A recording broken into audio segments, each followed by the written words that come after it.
we can worship every day one form of God, and this results continuous worship of God. The one God is unimaginable to any human intelligence. The external media are different, which are imaginable and in the case of human forms of God, are invisible in the case of energetic forms of God. The Veda says clearly that there is no multiplicity in the case of God. Neha nanasti kinchana. Multiplicity exists in the creation only.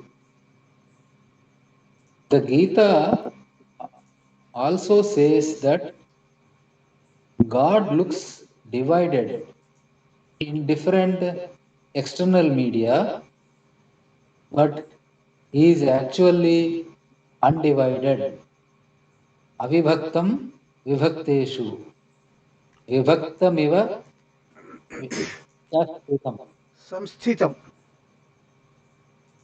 Chastitam. CA. Samsthitam. Oh, okay, sir. Vibhaktameva samsthitam. Okay, sir. The external name and form belong to the creation, whereas the internal unimaginable entity is God, called Parabrahman.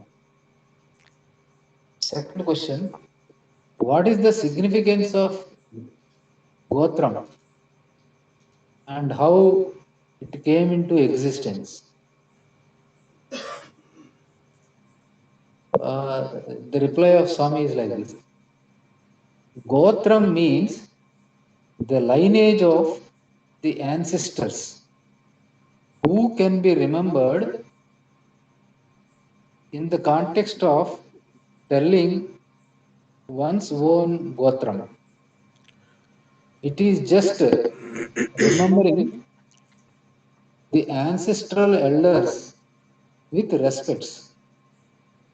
While doing worship of God, your name, Gotram, birth star, and your specific desire for doing the worship are also asked to be told before God. God is omniscient and knows everything about you and also about your problem. When the priest is telling all this to God, he is reducing God to an ignorant soul which does not know anything by itself unless the details are mentioned. If God is such ignorant and inefficient soul, what is the need to worship such God who is like us? You shall worship God not for any selfish desire, but you shall worship God due to the attraction towards his divine personality. A fan is worshipping his cinema hero due to attraction towards his personality and good qualities exhibited in cinemas, and his worship is not based on any selfish desire. When you reach that stage, you have climbed the first step in divine life, and then only God will just Look at you. Next question. Do we You need? tell the name of the person asking question. Okay, sir. Do we need God's grace in order to do ఈ question service? ఎవరు అడిగారు? Lakshmi Trailokyaswami. అడగ చెప్పండి, పేరు చెప్పండి. Question అడిగినప్పుడు question తోటి పాటు పేరు కూడా చెప్పండి. Okay, sir. This question is asked by Kumari Lakshmi Trailokya. Now I am reading the question. Do we need God's grace in order to do service to human incarnation of God? Swami replied, contemporary human incarnation is relevant to humanity, which can clear all your doubts and will guide you in the right path of spiritual life. You cannot even imagine the original absolute reality called unimaginable God. Such unimaginable God gets mediated with energetic or human forms. The energetic incarnations are invisible, though imaginable, and are of not any use for personal contact to get the true spiritual knowledge. Such energetic incarnations can be only worshipped as photos and statues, which do not have any characteristic of life. Hence, the only ultimate is the contemporary human incarnation, because even past human incarnations can be also worshipped as statues and photos only. Certainly, God's grace is necessary for any step in the worldly life or in the spiritual life. But God's grace comes only when there is self effort. God is not so cheap to run after us, showering His grace on us without any effort from our side.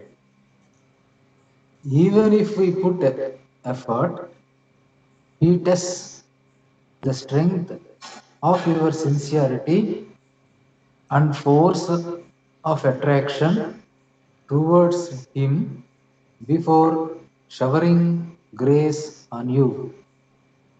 For worldly life, attraction to God is not necessary, and simple fear is sufficient. In spiritual life only, the attraction to God plays the key role in every step. Next question. This was asked by Srimati Sudharani.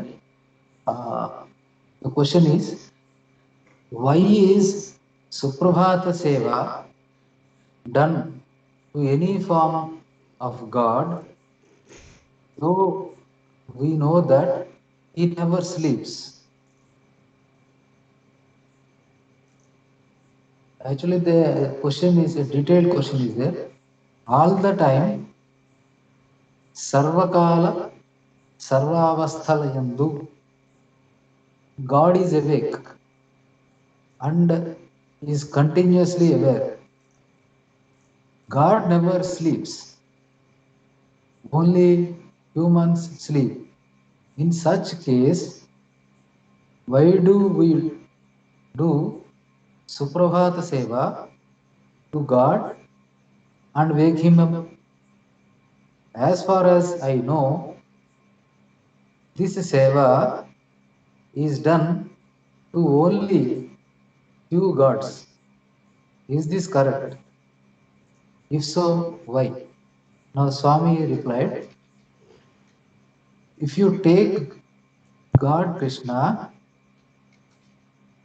he is a homogeneous system of four components existing in a single phase called human form. The components are A.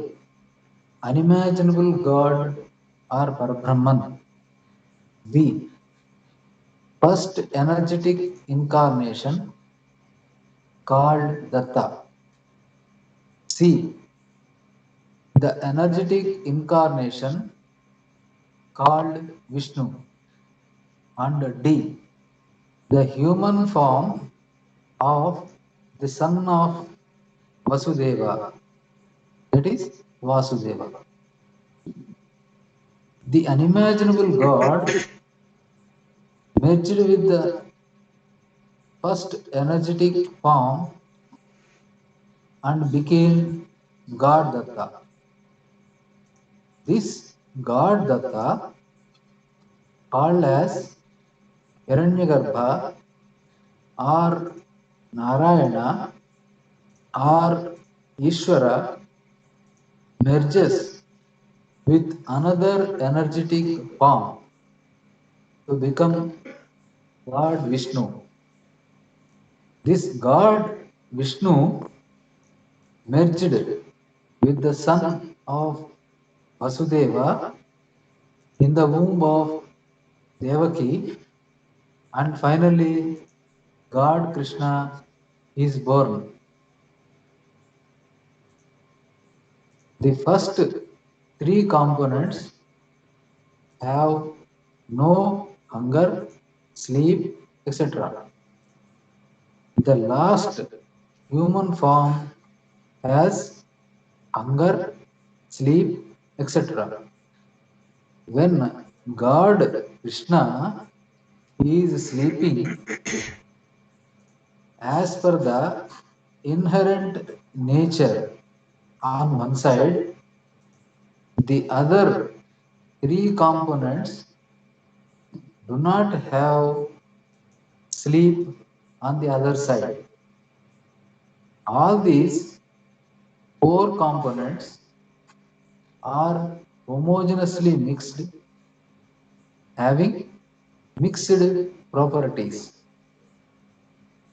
The major property is awareness without sleep, whereas the minor property is sleep.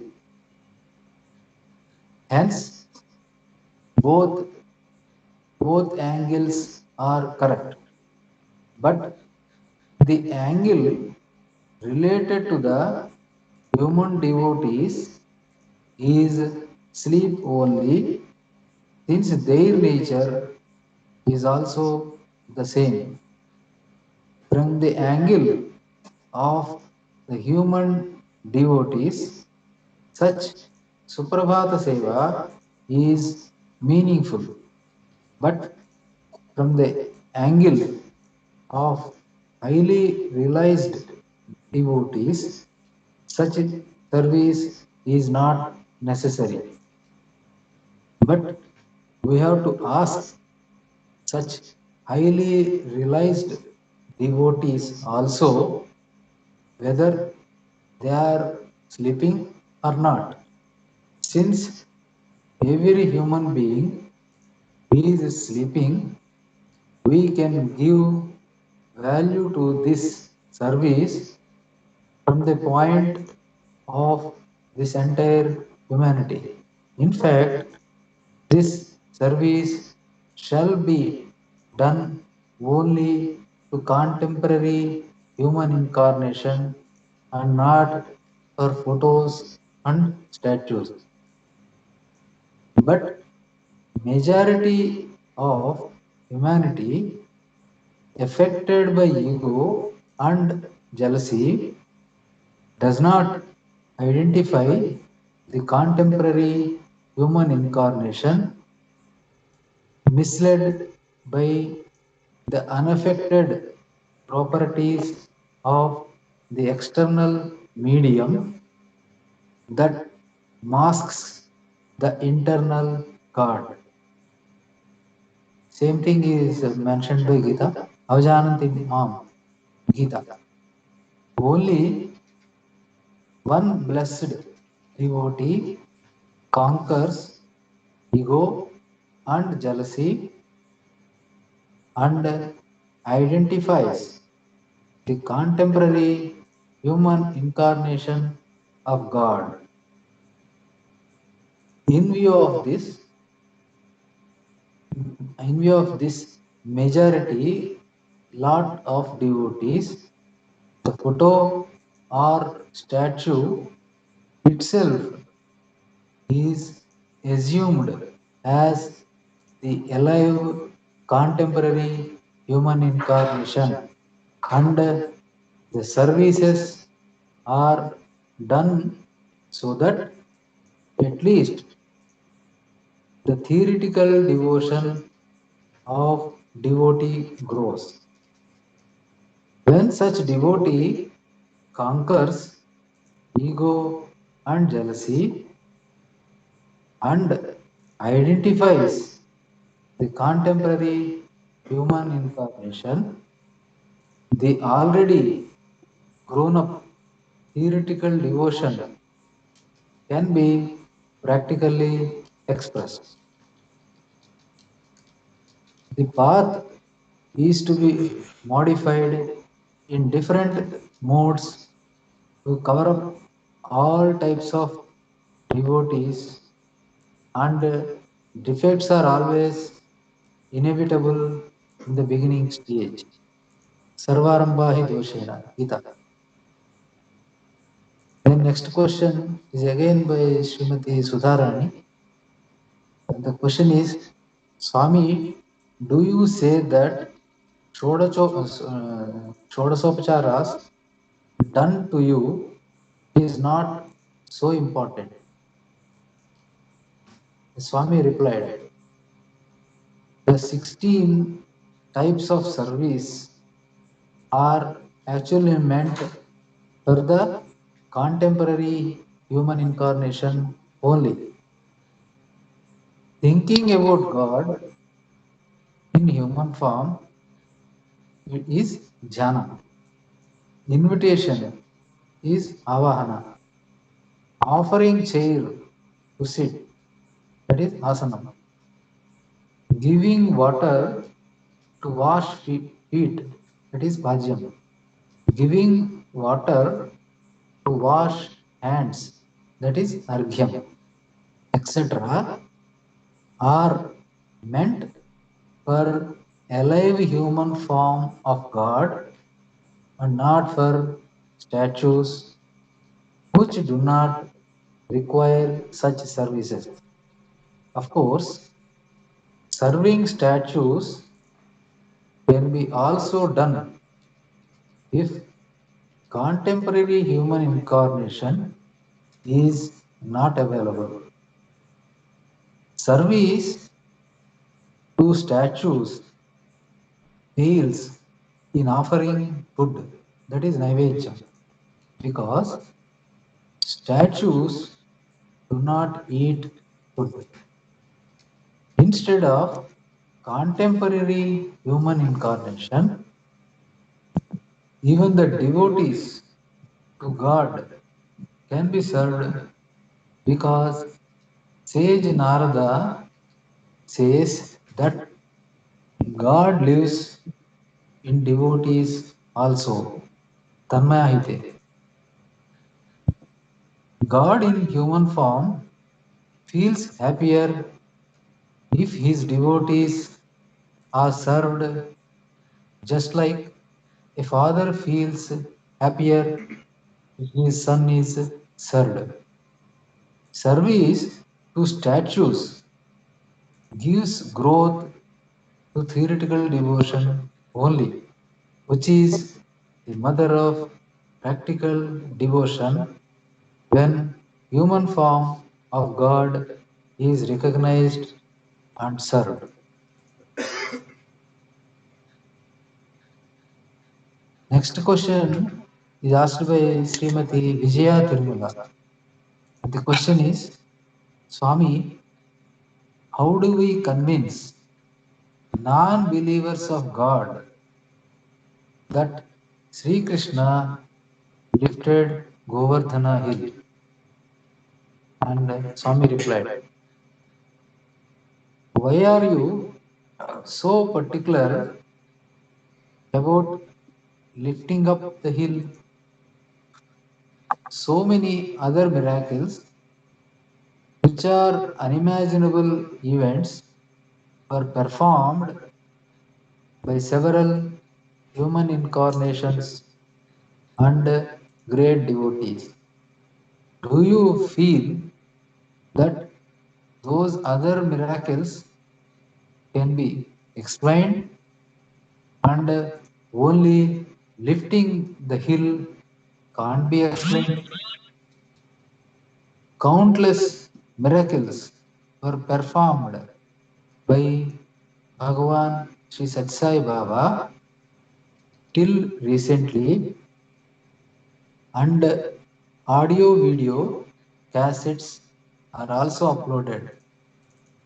The main point is the existence of unimaginable God as source of these unimaginable miracles.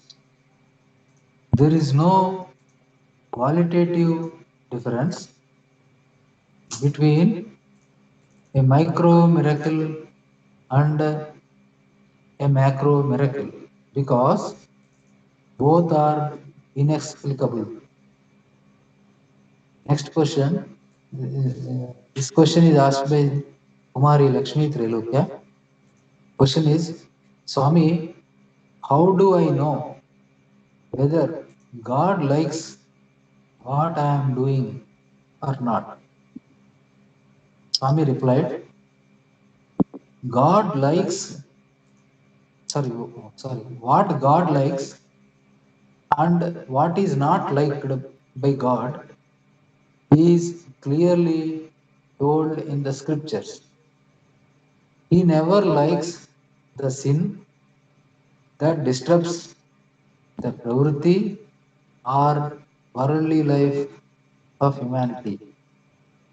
He likes good deeds, and he told in the Gita that he likes the propagation of true spiritual knowledge. Jnana yajnena tenaham ishtasyam. By propagating spiritual knowledge, we are also benefited because the knowledge gets digested by us through repeated preaching, and we are also benefited. Even if others do not show interest and do not get the benefit, certainly we are benefited. Next question is asked by Srimati Bharati Bhosle, Nitin's mother. Question is, how do we know someone is bad when these days even bad people act in good manner? Swami replied, ants will give the true color of the means. Phalanumeyah prarambha raghuvansham. You can very easily detect the bad hidden during the process of means by observing the end. Duryodhana served King Selya while he is coming to fight on behalf of Pandava. When Selya was extremely pleased with the service rendered by Duryodhana asked him to fight on his side. Hence, ends bring out the color of action. Next question is asked by Kumari Lakshmi Trailokya. The question is, can I consider a bad person as my friend if he behaves well with me? Swami replied, a good person always behaves well with all the people. Hence, the goodness of the person in your case is with some bad intention. You have to be careful with him. Till his bad intention is exposed, you have, you have to also act well with him. Next question is by Sri Raj Shekhar. Whom should we serve? A person trying for Atmajnanam or a person doing God's work? Swami replied, certainly God wants that the humanity existing in his creation must be served with the propagation of true spiritual knowledge, since it keeps every person in right path, avoiding the sin, paving a way for world peace.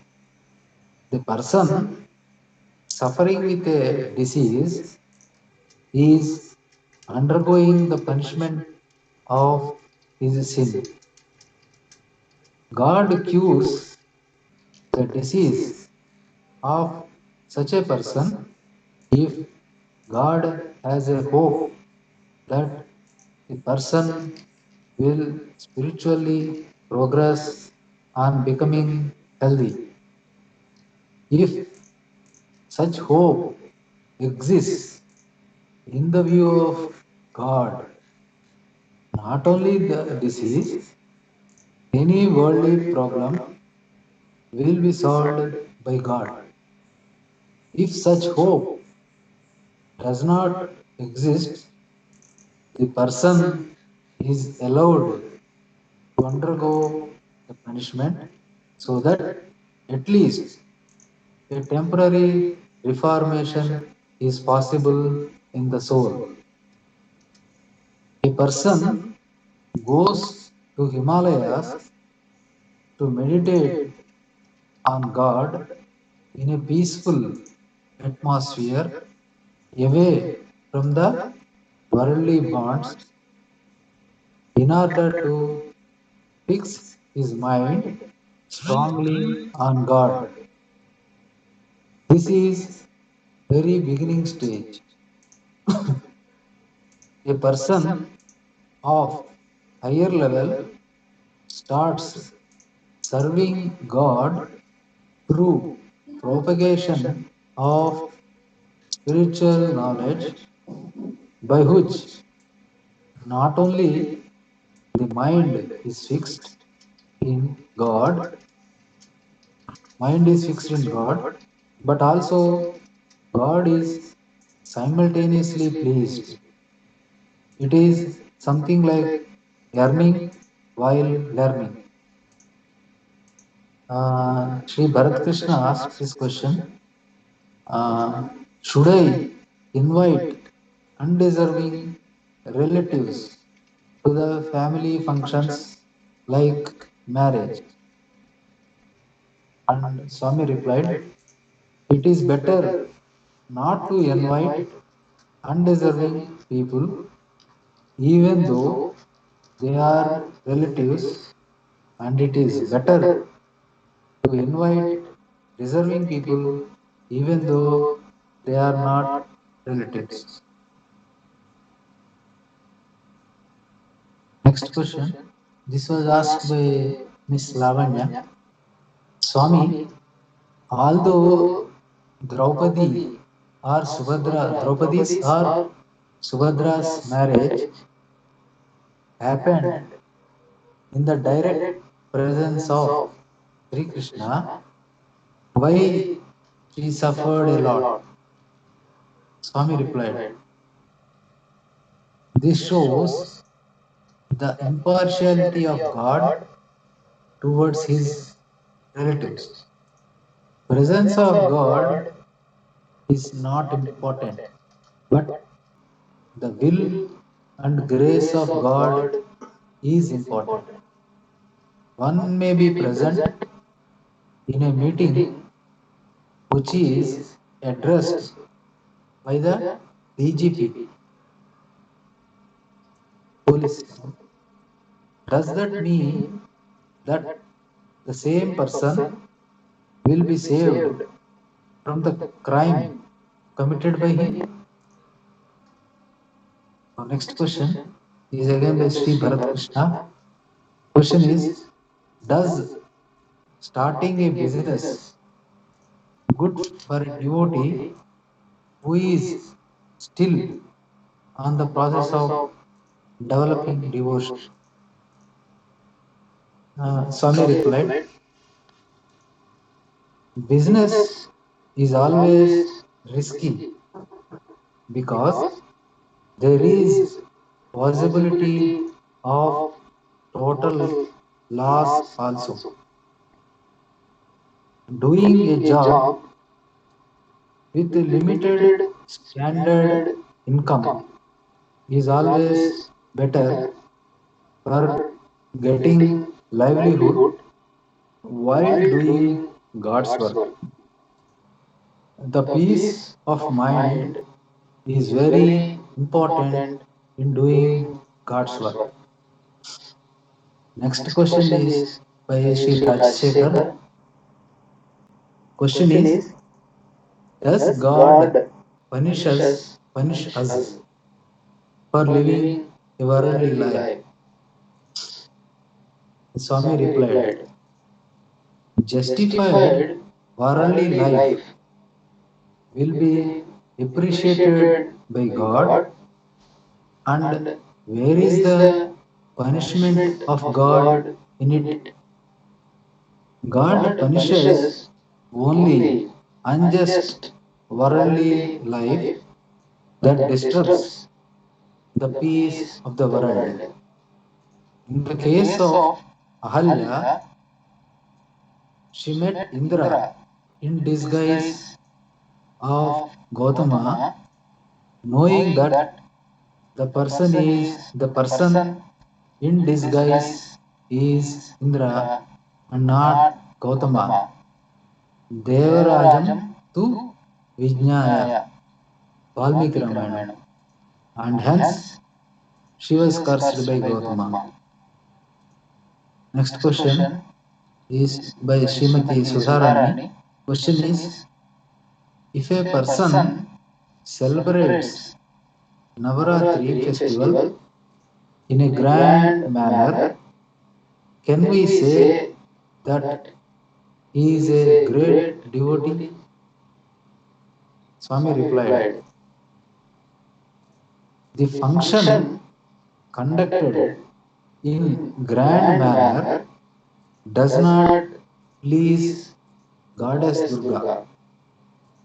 If you have served a real devotee on the occasion of such function, Goddess will be really pleased, and then only you are counted as great devotee.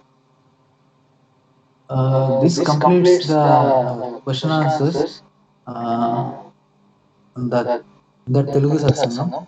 Next, we are proceeding to the Uh, there is a conversation between Swami and Dr. Nikhil. Uh, Nikhil sent a poem, Deep Dive in Datta.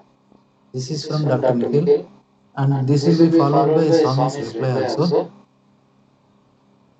Uh, I dive deep into you, my Datta, ocean blue, to be immersed in you, ever through and through, my only friend and companion is you. I too want to be your eternal friend, true. You are my only goal and home. You are my only love and hope. In your love alone, there is eternal contentment. The world or the self gives no entertainment.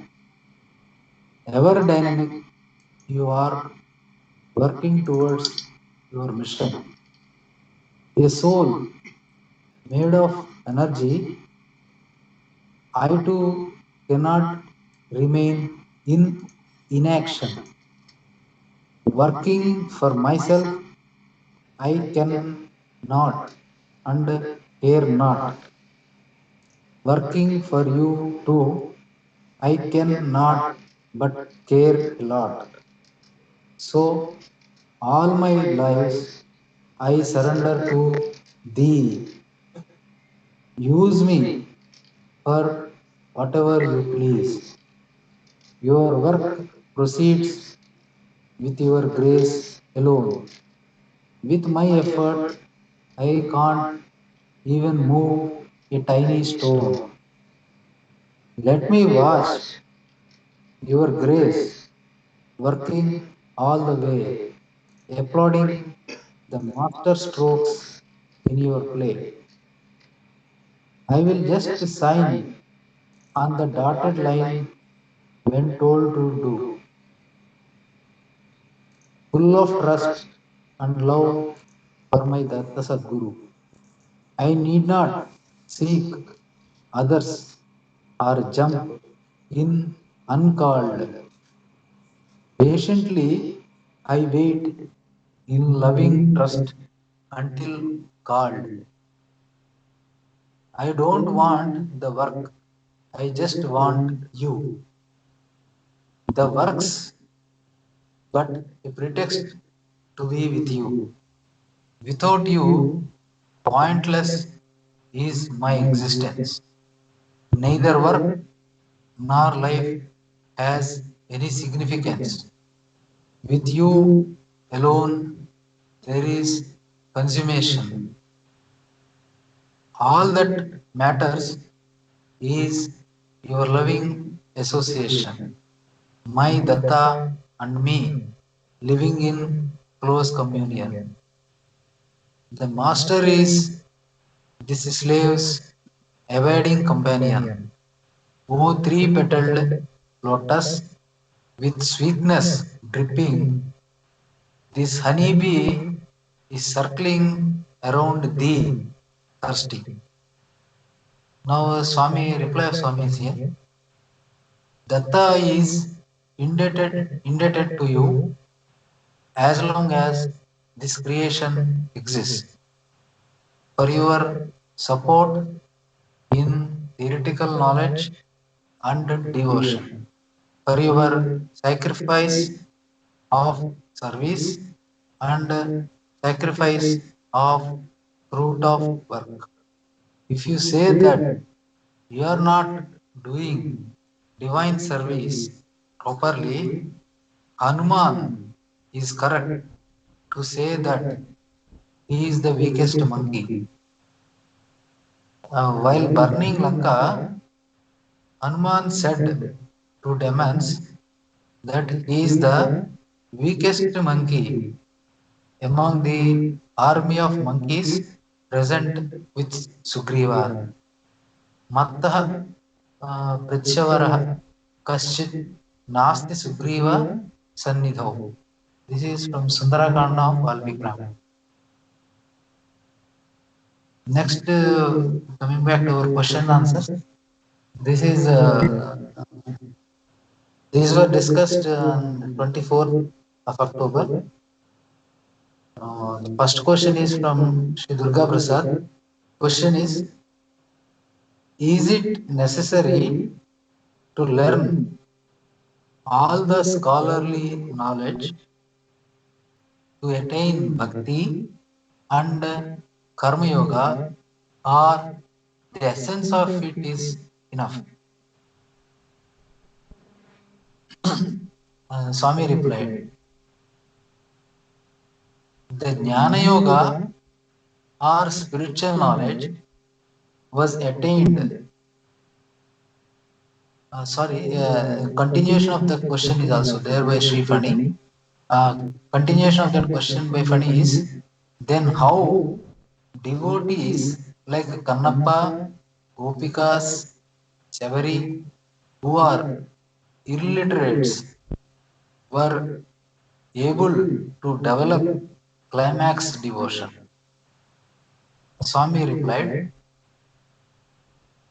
the Jnana Yoga or spiritual knowledge was attained already in past several births by the devotees born as devotees and servants of God like Kannappa, Gopikas, Shabari, etc.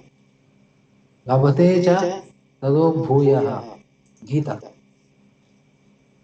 Jnana Yoga shall be attained in elaborate manner only so that no doubt exists. Essence is very good, but does not clear all the doubts.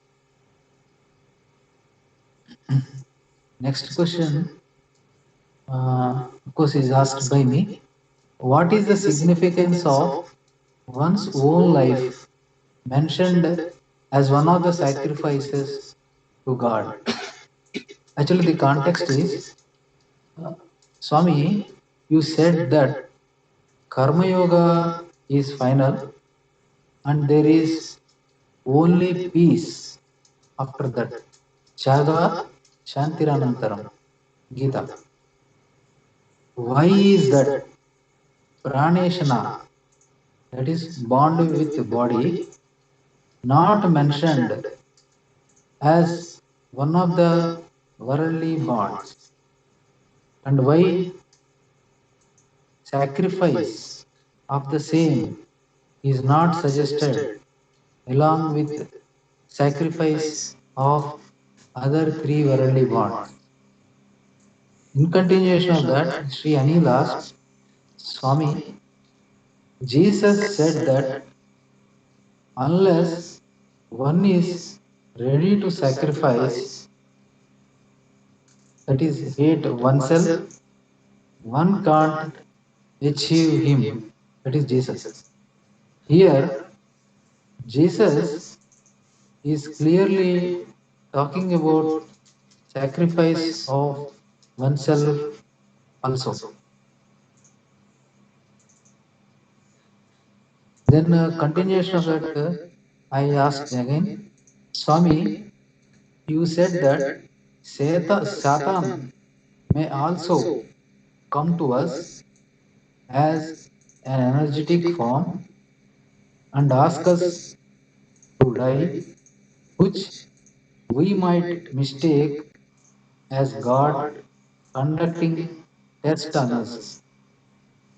Here, my doubt is that what if God Himself comes to a devotee and asks a devotee to live life for God? Will God test any devotee in such manner? The Swami replied, often our visions of energetic forms are not true and are illusory only. Of course, there are some true visions of energetic forms of God. Believing the energetic form as true vision, if one sacrifices life, it becomes suicide, which is the greatest sin.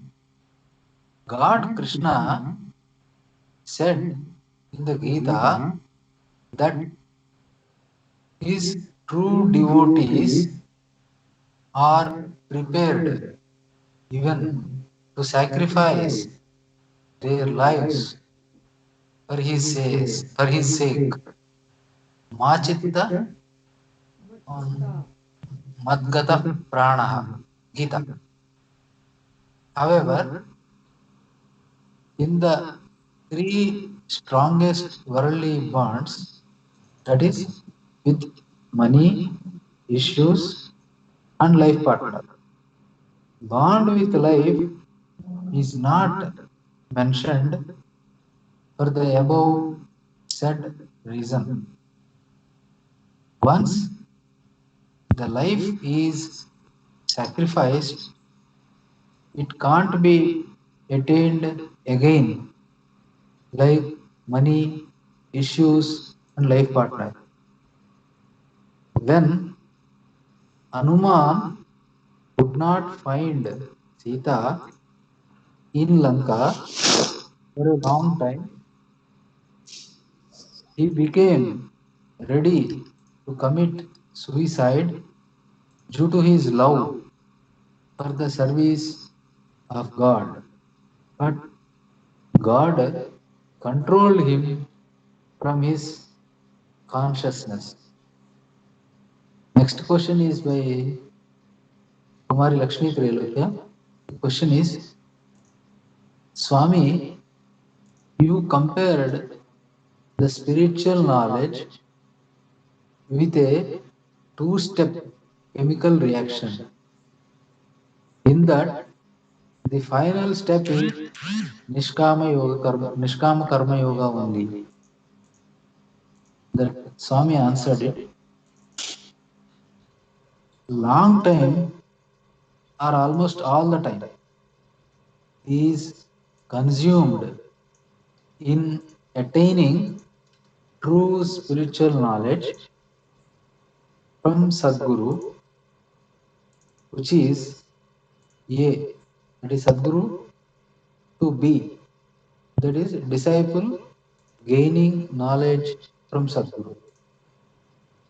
Once this jnana is completely and comprehensively attained, it generates devotion, which is B, that is knowledge, to C, that is devotion.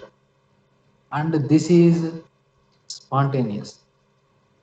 Then this devotion spontaneously transforms the knowledge into practice, which is C, that is devotion, to D, that is practice.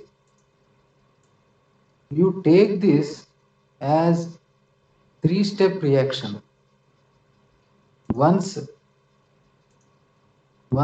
A to B is completed, the next two steps are spontaneous, and we can say that the time taken for the first step, that is A to B, is the time taken for the overall step A to D. Hence, based on this, Shankara told that Once entire spiritual knowledge is attained without a trace of doubt, the fruit is obtained, because once D is attained, it surely gives the fruit. You may add one more step also, which is D to E, in which E being the fruit, that is surely obtained once D is obtained. Practice means practical sacrifice of service and fruit of work without aspiring for any fruit in return. Vaishya Bhakti is not D, because it is done aspiring for a practical fruit by sacrificing practically.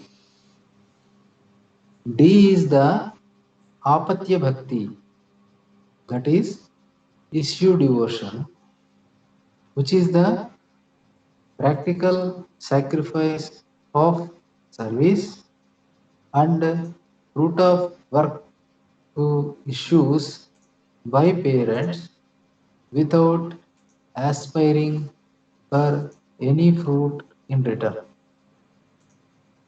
Next question is by Sri Bharat Krishna. Is it possible to get correct spiritual knowledge by meditating? Swami replied, engineering education is lower than spiritual knowledge. If you can get higher knowledge by meditation, why not the lower knowledge by meditation, in which case all the engineering colleges must be closed, because they are extracting lot of money as Guru Dakshina, like the false Sadgurus extracting from you. One cannot attain any knowledge with perfect perspective without the preacher. You have to eliminate false preachers through proper analysis. Caring for the copying students, we can't cancel the very examination system. Sadguru knows how to preach a specific topic to a specific disciple. In meditation, you are limited to yourself only, having the ignorance of the subject. You are not God, and God is not in you to give you knowledge through meditation. The ignorant yourself only exists in you. Even Jiddu Krishnamurti, who preaches about self learning, says to study the world and get the knowledge. He does not say that you should close your eyes to get knowledge. In continuation of that, uh, Sri Jayasar Prasad asked, after listening from you, Swami, I remember a sutram from Brahma Sutras which starts as follows. Tarka Pratishthanat. What is the role of inner consciousness there? Sadatam, sorry, Satam hi Sandeha Padeshu Vastushu. I asked this question related to the vision of an energetic incarnation, but not with respect to the Brahma Jnanam given by the Sadguru. Swami replied, the Sutram says that logic, that in bracket he wrote, he himself is a professor in that logic, so that he mentioned it. Swami mentioned it. The main answer is the Sutram says that logic. The Sutram says that logic shall be left over since it is endless ad infinitum, as a present theory is contradicted by another future theory. The Sutram says that this is not correct because to leave logic based on the above reason itself is logic, and hence one cannot get liberation from logic. Evamapya nirmoksha prasangah. That is this is a continuation of that Brahma Sutram, as a Brahma Sutra quoted by Sri Prasad. There are several theories standing unbeaten forever, and the above reason can't be generalized. Regarding the visions, many are false, but some are genuine. You can understand the truth of the vision by your inner consciousness, and this is said in the next line after your quoted line, which is pramanam antahkarana प्रवृत्तयः pravruttayah. The knowledge given by the real Sadguru or human incarnation will not raise any doubt in you, because the knowledge given by Sadguru is elaborate, containing the answers of all possible doubts. Chidyante sarva samshayah.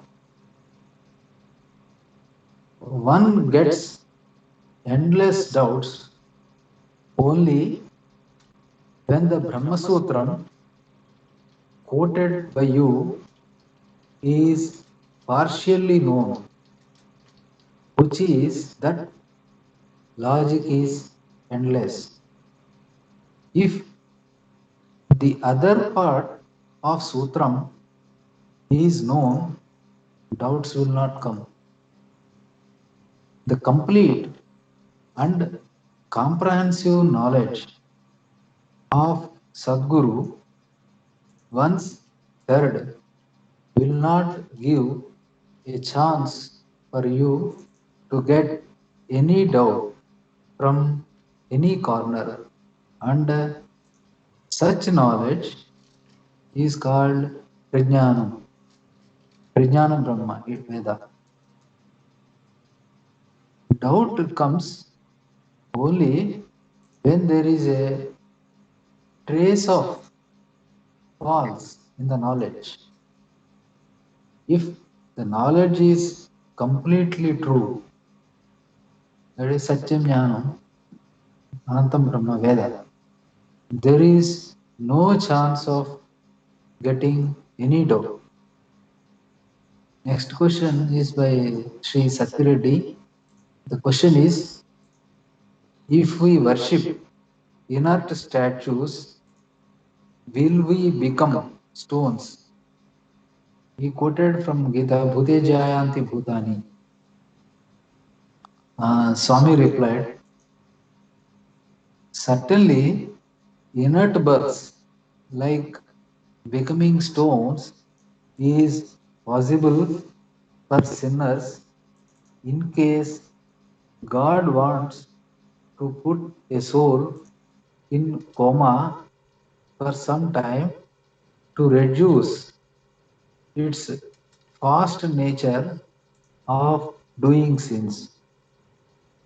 Devotees worshipping statues can become stones in case they feel that the inert statue itself is God.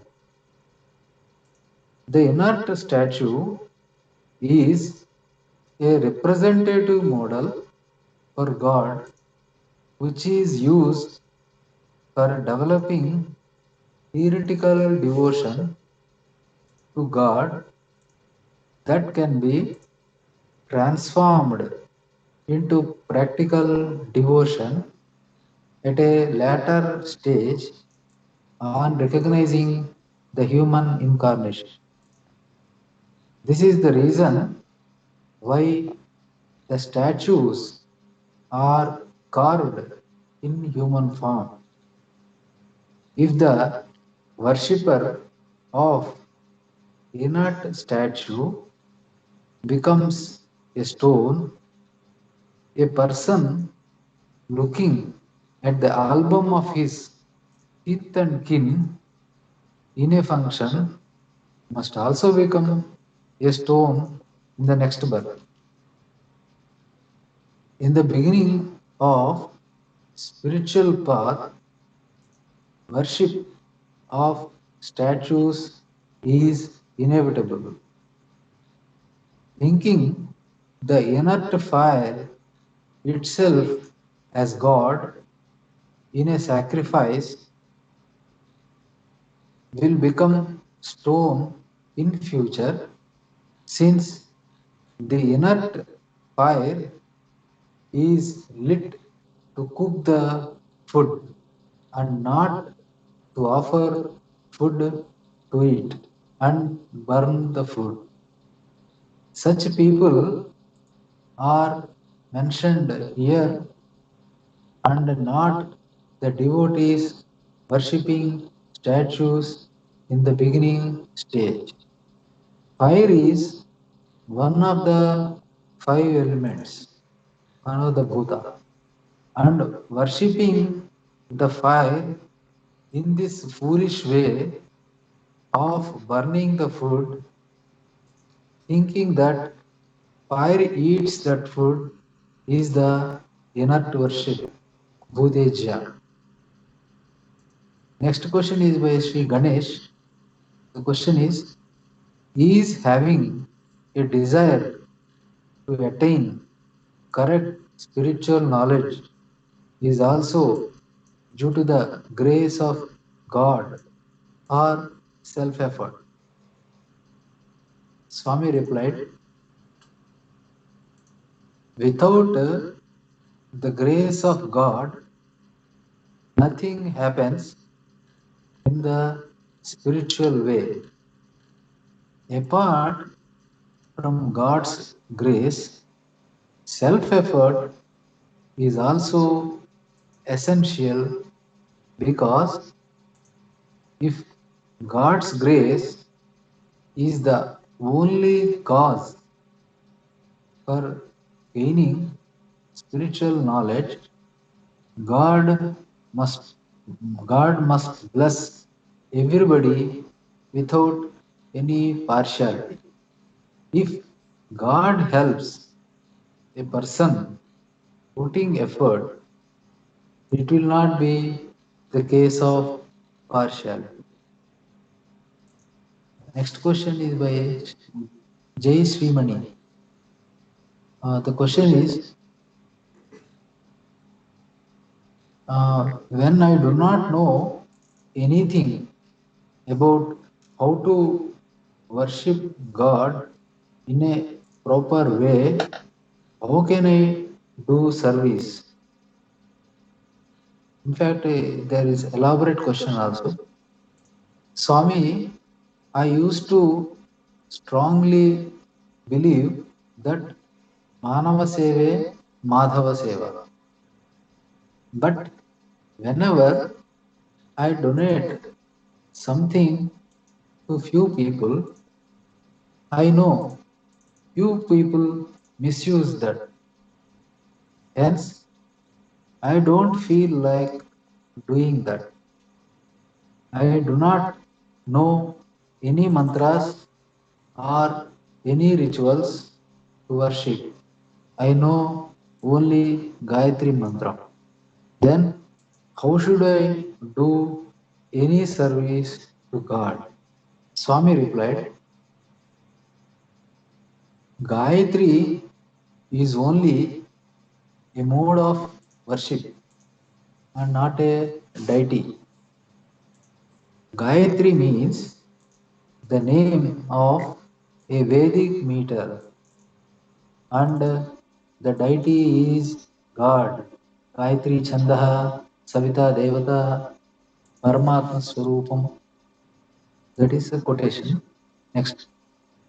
Any sweet song in any language on God that attracts your mind to sing is Gayatri.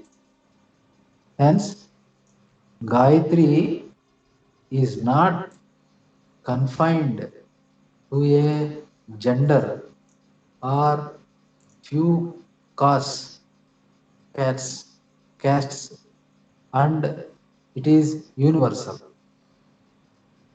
Song has more attraction than poem, and poem has more attraction than prose. Mind shall be attracted by the song, which is the greatest Samaveda.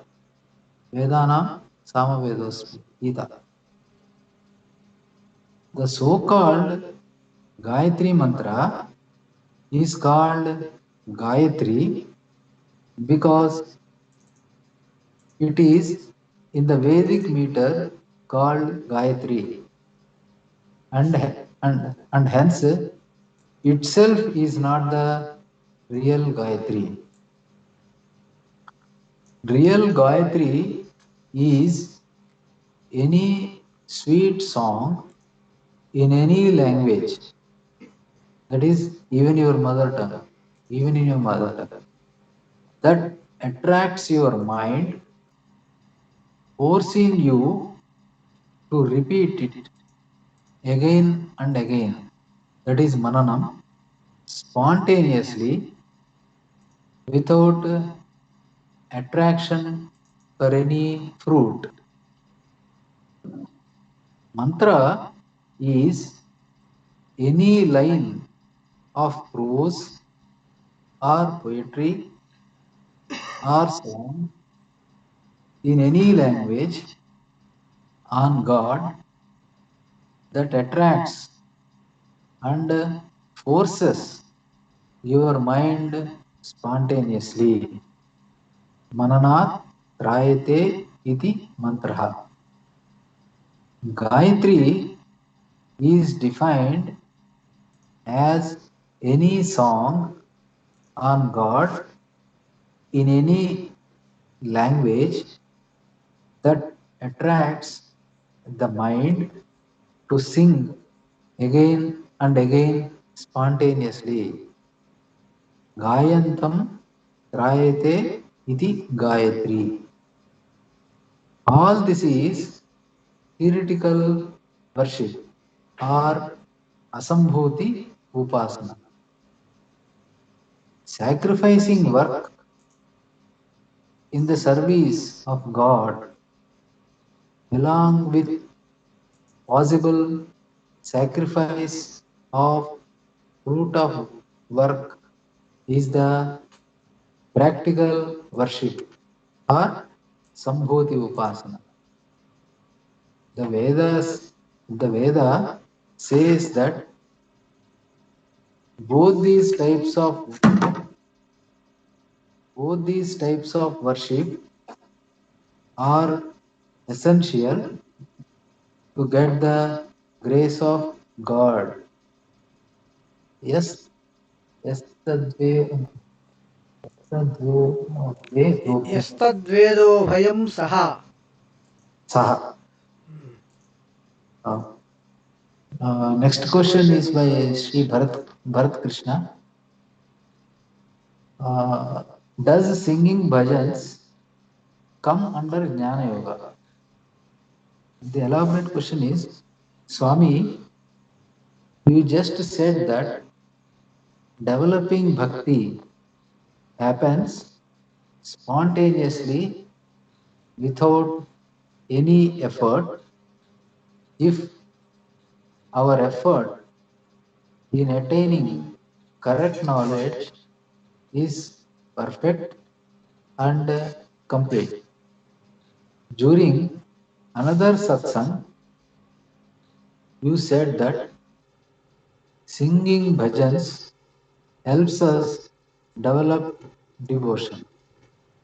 Singing bhajans also is a kind of effort. Swami, please clarify my confusion. Also, can there be any right sense in asking God for devotion? Swami replied, devotional songs on God also contain spiritual knowledge as their meaning, and hence, many a time, knowledge and devotion are interlinked. It is the knowledge of the song giving the details of the divine personality of God that attracts and inspires the mind, and such inspiration is devotion.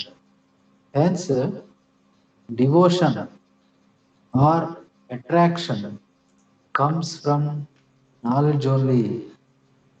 If you are attracted to a song without its knowledge, you are simply attracted towards the musical sound. Attraction to the sound,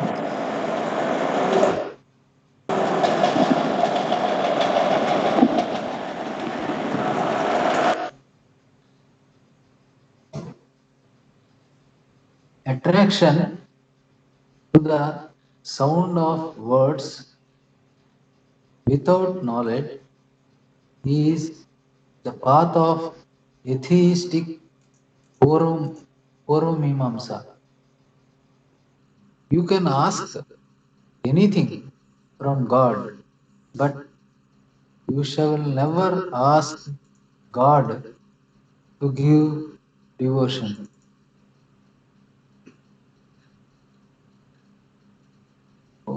which is horrible insult of God in my view. If a girl says to her lover that she is not getting love on him, is it not insult to the love. Love shall be spontaneous and natural without even self effort, which shall never be asked from the other side. When the devotee develops extreme love to God, God creates obstacles to test such love, and this is the state of true love. Next, the question answers of 31st October satsang. The first question is by Sri Ganesh. Swami, why did you say that karma phala tyaga is greater than karma sannyasa? Why not other way round? Swami answered, Swami replied, karma sannyasa is sacrifice of work, which is energy. Karma phala tyaga is sacrifice of fruit of work, which is matter. As per E is equal to mc square, lot of energy is very small matter. Hence, hence sacrifice of matter is always greater than the sacrifice of energy. Money or matter is paid for the work or energy.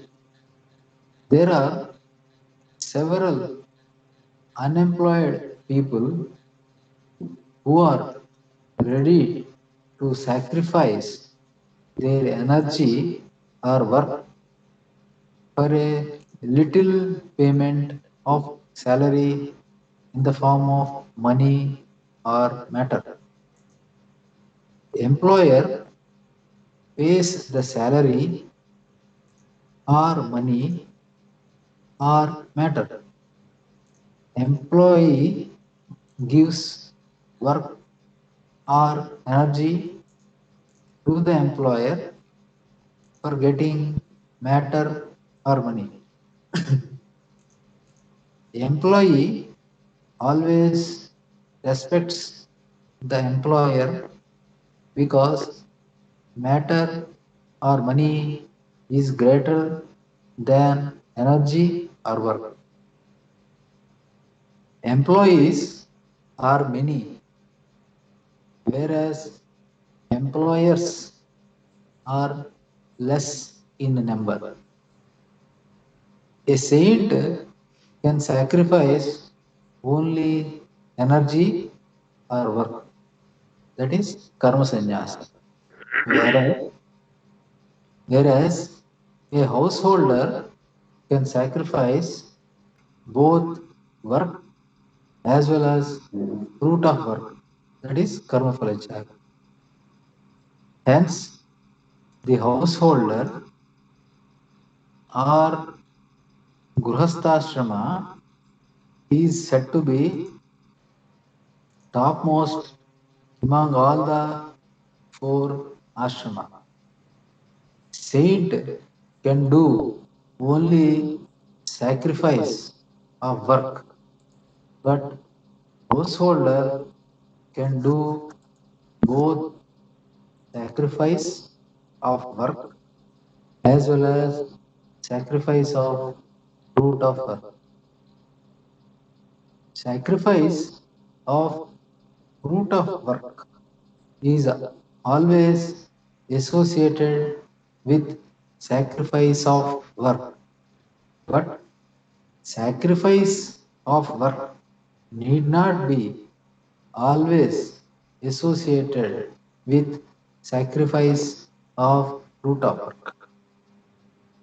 Even the ultimate aim of work is only fruit. End or goal or fruit is always greater than means or effort or work. Of course, a saint is unable to do sacrifice of fruit of work because he himself lives on begging only. Since the sacrifice of fruit of work is not possible in his case, sacrifice of work for the sake of God is as good as sacrifice of fruit of work by a householder. But in the case of householder, sacrifice of fruit of work is important because such sacrifice is possible with the householder. I used to have a neighbor, friend, colleague as lecturer in a college. He was a devotee of Sri Satya Sai Baba. Vacation for Dasara came and he was telling me, vacation has come and even my tuition students have gone homes. I propose to go to Puttaparthi, that is place of Baba, to act as volunteer so that I can get my food. I can get my food there for doing some service. In this way, I can earn something. Therefore, sacrifice of fruit of work is the ultimate test in which the true color of the soul comes out. Next question is by Sri Ganesh. The question is, in Gita, it is told that karma phala tyaga is highest. Quotation is tyagat shanti ranantaram.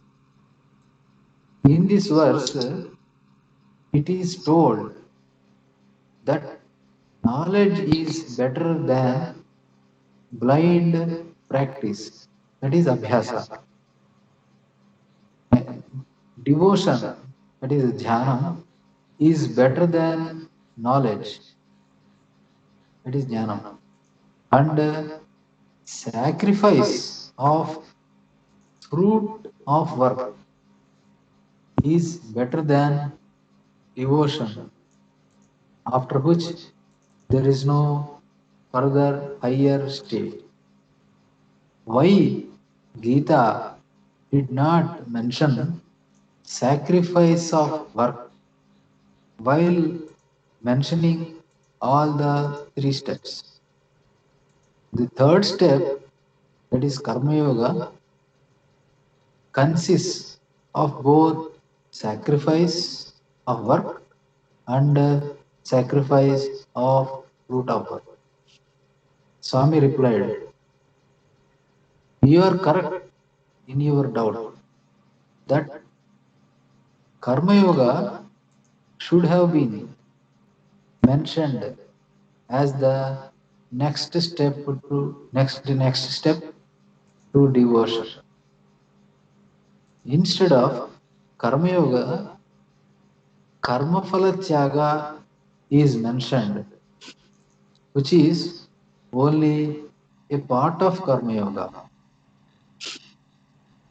Karma Phala Tyaga cannot represent the total Karma Yoga. This is your doubt. The clarification is that once karmaphala tyaga is mentioned, karma sannyasa is automatically associated because householders doing sacrifice of fruit of work must necessarily do sacrifice of work. By this, you may think that householders are only mentioned, neglecting saints who can do only sacrifice of work. It is not so, because once karma sannyasa comes into picture through the karma phalacyaga, saints doing karma sannyasa alone are naturally coming into the picture. Instead of karma phalacyaga, if karma sannyasa is mentioned, the word karma sannyasa can't bring karma phalacyaga along with it. In such case, by the word karma sannyasa, only minor number of saints is mentioned and not major number of householder. Next question is again by Sri Ganesh. Question is, if a devotee thinks that let me earn a lot of money and then donate a part of it to human incarnation of God, can this be considered as karma phala tyaga? Even if one earns money with the aim to donate to his Sadguru only, in such way will sins done in earning the money will affect the person or not. In fact, there is an elaboration of the question itself. I will read out the elaborate question. Some people have a strong desire to earn a lot of money and become famous. Such people, if they are the devotees of human incarnation of God, might think that let me achieve my goal of earning a lot of money and then I will donate a part of it to my Sadguru as a karma phala tyaga. Is this the right way of doing karma phala tyaga? Here, the devotee is choosing to do worldly work in order to earn a lot of money rather than doing God's work, which comes under karma sannyasa. Swami replied,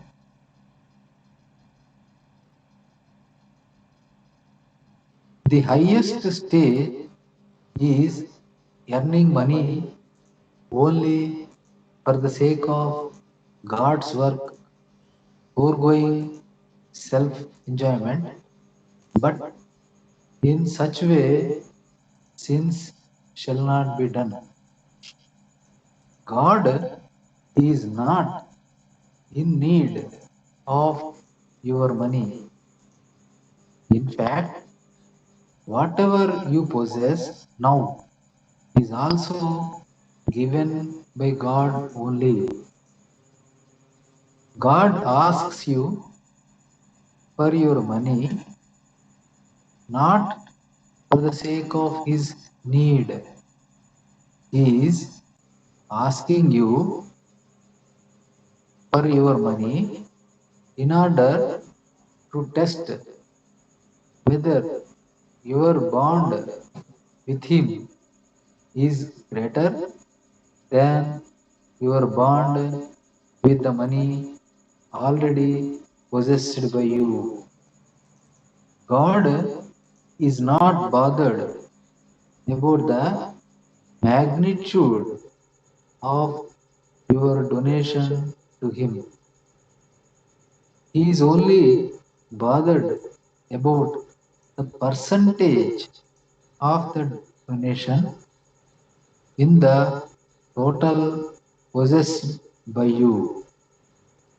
A beggar donated just 1 rupee to God, and remember that the beggar has only 1 rupee with him.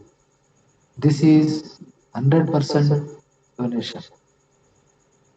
A rich man having 1 crore donated 1 lakh rupees, and his donation is only 1%. The beggar is appreciated by God and not the rich man, even though 1 lakh rupees are far far higher than 1 rupee. Next, the higher stage is earning money for the sake of God. Actually, Swami classified it in 3 stages. First stage, the highest stage, just now I read it. I read it. And the second stage, I'm telling the B. The higher stage is earning money for the sake of God as well as for the sake of enjoyment. This is higher stage. Now third, high stage. The high stage is to earn money for self and for family only and not for God. This stage is also not sinful because God is not begging you for money. You are donating to God because of your self love to God and for your self pleasure only.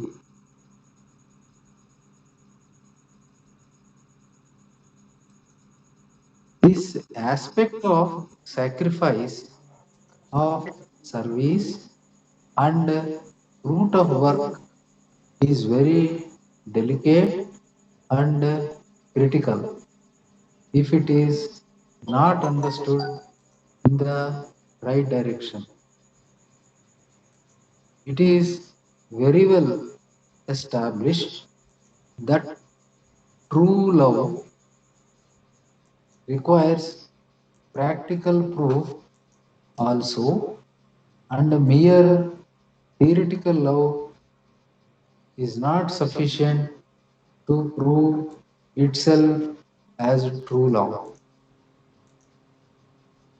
Apart from the practical aspect of love, non aspiration of any fruit in return proves this practical love to be real without any doubt at any time. Such love is not impossible since it exists in worldly life in the case of our children. This is the reason to call God as Datta. or adopted son, and, and not to treat him as adopted father in return. If God is adopted son or datta, we have to show issue devotion on God by doing practical service along with sacrifice of fruit of work and without aspiration of anything in return. If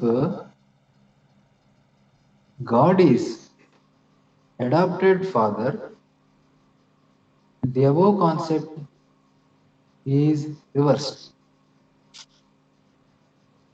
Testing the devotee in the practical sacrifice of fruit of work is done in the climax stage only.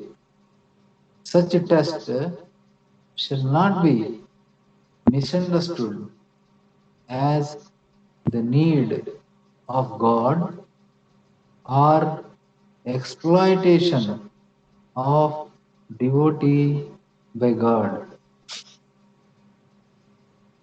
Krishna asked Sudama, who is worse than a beggar, for the practical gift with a forcible search in order to test the true love of Sudama and not in need of eating a handful quantity of flattened rice. Shankara, who can get a rain of golden fruits, went to the house of a poor lady not in the need of some food, but to test her practical charity,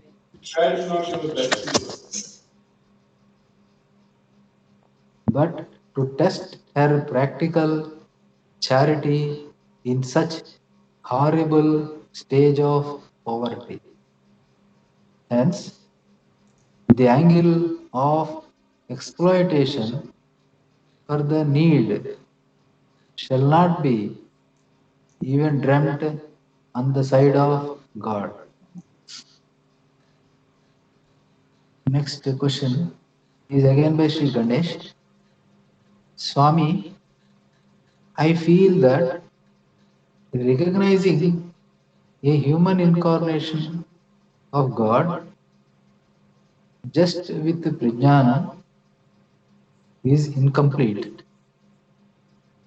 Miracles also have to be experienced. Is my thinking correct? In fact, there is an elaborate question. I am reading it out. సూర్య కొంచెం ఫాస్ట్గా చదవండి. Okay, sir. Swami, while having a conversation with Dr. Nikhil sir, we were discussing about the way you taught us how to recognize a human incarnation of God. I said to sir that the knowledge given by you is excellent and perfect as well. However, the major reason for which I was unable to conclude that this knowledge is coming from God is because Swami knew the question I had in my mind for a very long time and answered it even without me asking him directly. This is a miracle.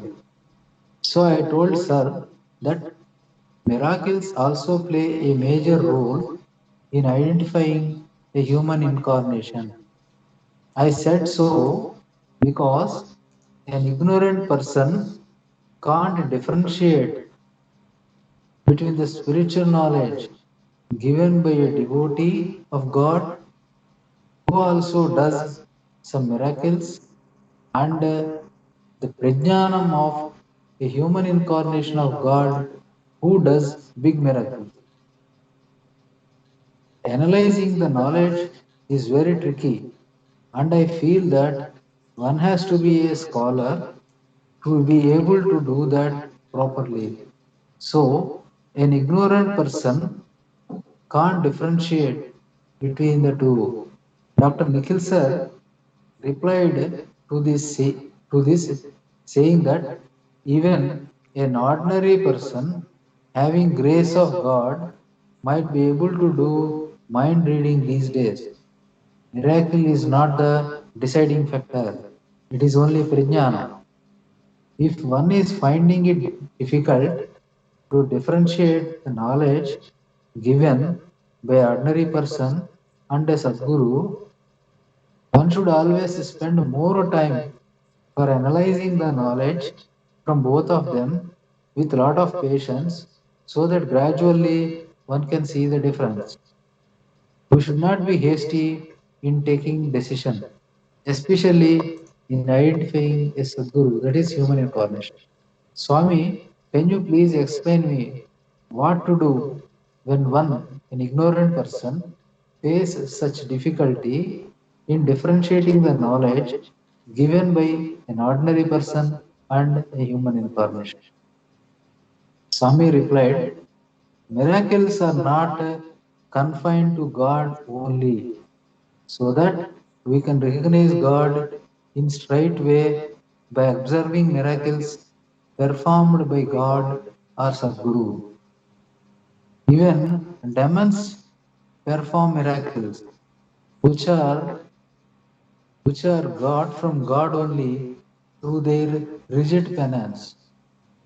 God, as the divine father of all souls, yields to the demonic soul also and grants miraculous powers.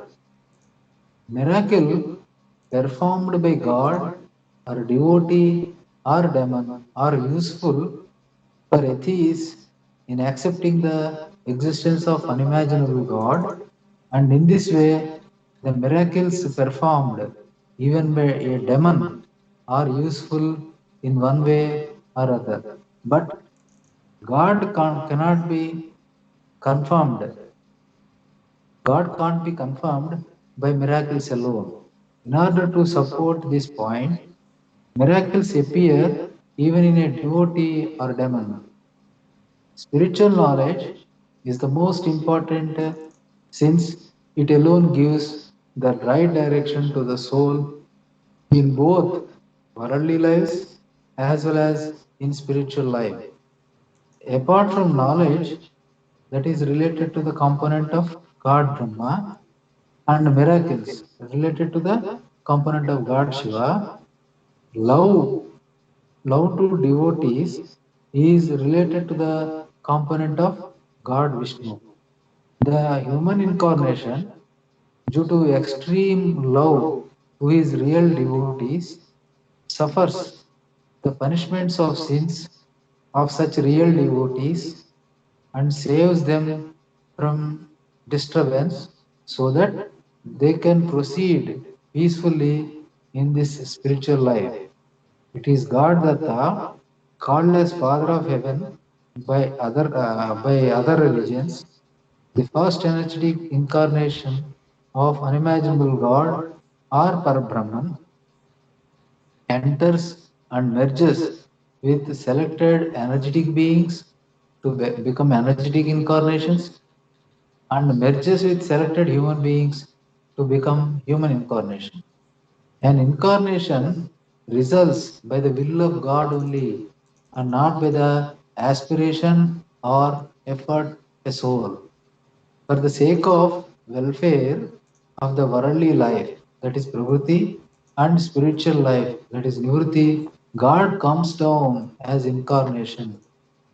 Miracles are performed by the incarnation whenever the God component decides and not the human being component. It is completely in the will of God. God performs miracles in the case of deserving devotees so that they can proceed in the spiritual life without the disturbance of the punishment of sin. We shall not aspire for any miracle from God because a miracle performed means God undergoing the punishment of our sins. A real devotee never agrees God to perform the miracle due to her or extreme his or her extreme love to God. God also performs the miracle in such case without the knowledge of the devotee. He may also perform a miracle in the case of an atheist, provided God gets a hope for his transformation. God performs miracles in the case of devotee also, provided God feels that the devotee will progress in spiritual line by performing the miracle. The entire decision to perform a miracle or not depends only on the will of God. Mind reading may be done by some experts in the worldly knowledge, but this does not mean all such cases are just mind readings only. A mind reading might have been observed by us, which may be a genuine miracle also. All mind readings need not be genuine miracles. Some mind readings may be genuine miracles of God. We have to distinguish both these with the help of other types of miracles performed by God in human form because a mind reader cannot perform other types of miracles. And this completes the question answers in that saptah. Okay. Shall I proceed or? No, you can stop, I think. It is 11, I think. Okay, Huh? sir. Ah, yes, Swami. Ah.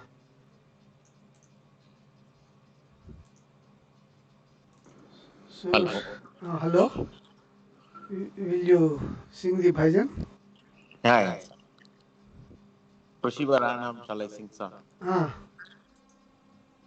ऋषिवराणां मानसालोलहंसाय मकुटान्तमायोरपिञ्छावतंसाय एकप्रहारेण विध्वस्तकंसाय श्रीवेणुगोपालकृष्णाय वन्दनम् व्यत्यस्तविन्यस्तपादारविन्दाय मधुरामृतासारमुरलीनिनादाय जाज्वल्यमानां सुपीताम्बराङ्गाय श्रीवेणुगोपालकृष्णाय वन्दनम् आकर्णतेजस्विनीनायताक्षाय प्रत्यूषपद्मां सुनेत्रच्यतयुगाय कमललोचनकान्तिसम्मोहनस्त्राय श्रीवेणुगोपालकृष्णाय वन्दनम् आमुक्तमुक्तावळीजालहाराय गोपीदधिक्षीरनवनीतचोराय बृन्दावने वल्लवी बृन्दजाराय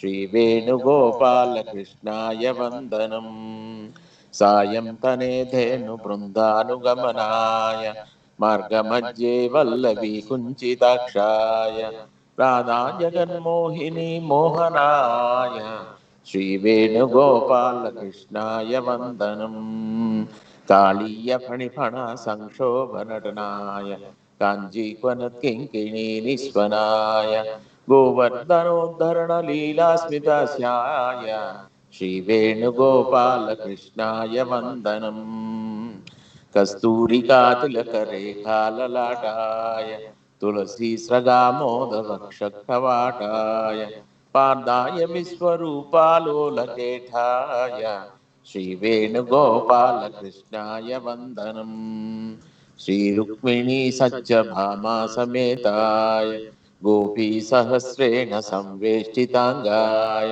रासे रसे सर्वदा सद्विनोदाय श्रीवेणुगोपालकृष्णाय वन्दनम् श्रीवेणुगोपालकृष्णाय वन्दनम् श्रीवेणुगोपालकृष्णाय वन्दनम्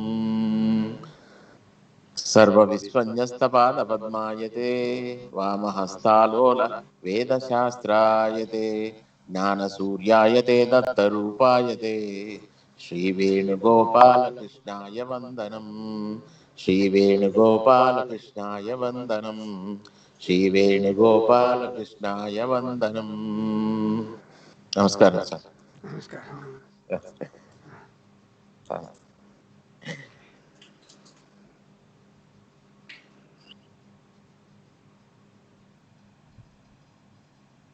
Pada namaskara Swami.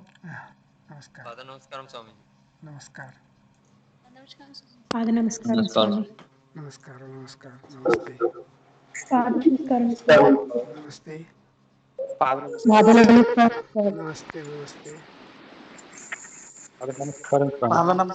Namaste. Namaste.